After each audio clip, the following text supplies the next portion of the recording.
A reading from the Book of Wisdom, Chapter 17. Great are your judgments, and hard to describe. Therefore, uninstructed souls have gone astray. For when lawless people supposed that they held the holy nation in their power, they themselves lay as captives of darkness, and prisoners of long night, shut in under their roofs, exiles from eternal providence. For thinking that in their secret sins they were unobserved, behind a dark curtain of forgetfulness, they were scattered, terribly, alarmed, and appalled by spectators.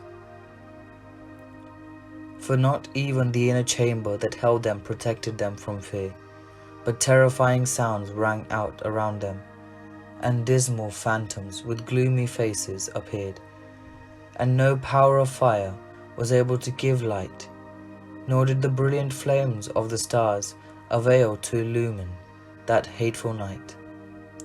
Nothing was shining through to them except a dreadful, self-kindled fire, and in terror they deemed the things they saw to be worse than unseen appearance. The delusions of their magic art lay humbled, and their boasted wisdom was scornfully rebuked. For those who promised to drive off the fears and disorders of a sick soul were sick themselves with ridiculous fear.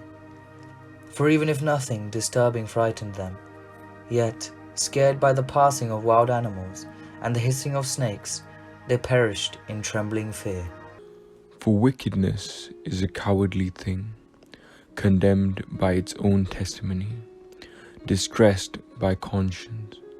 It has always exaggerated the difficulties, for fear is nothing but a giving up of the helps that come from reason, and hope, defeated by this inward weakness, prefers ignorance of what causes the torment.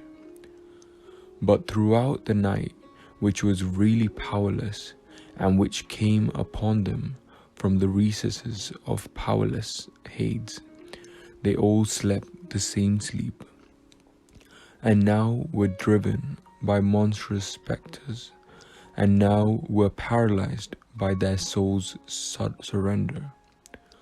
For sudden and unexpected fear overwhelmed them, and whoever was there fell down, and thus was kept shut in a prison not made of iron. For whether they were farmers or shepherds, or workers who toiled in the wickedness, they were seized and endured the inescapable fate, for with one chain of darkness they all were bound, whether they came a whistling wind or a melodious sound of birds in wide-spreading branches, or the rhythm of violently rushing water, or the harsh crash of rocks hurled down, or the unseen running of leaping animals, or the sound of the most savage roaring beast, or an echo thrown back from a hollow of the mountains. It paralyzed them with terror, for the whole world was illumined with brilliant light, and went about its work unhindered, while over those people alone heavy night was spread, an image of darkness that was destined to receive them. But still heavier than darkness were they to themselves.